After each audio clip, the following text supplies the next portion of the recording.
We are in the middle of a set of experiments to demonstrate how to generate a product using biotechnology.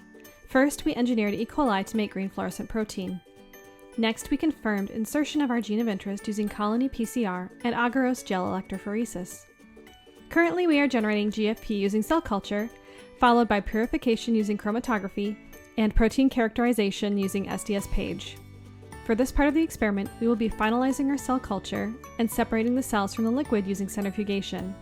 This activity is part of a single lab that also includes packing the chromatography column for protein purification.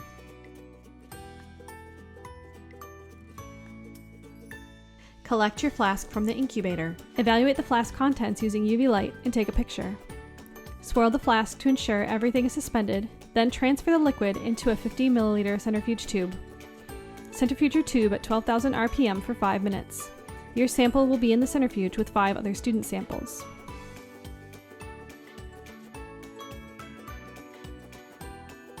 Transfer the supernatant, the liquid, into a fresh 50 milliliter centrifuge tube. Evaluate the tube supernatant and the cell pellet using UV light. Does it appear that the GFP was excreted into the media? Store the supernatant at 4 degrees Celsius until the next class. This concludes this protocol. In the next lesson, we will purify the GFP from our liquid supernatant using size exclusion chromatography. Hey, we hope you liked this video. This is part of the series GFP production for my Bioprocess Engineering class.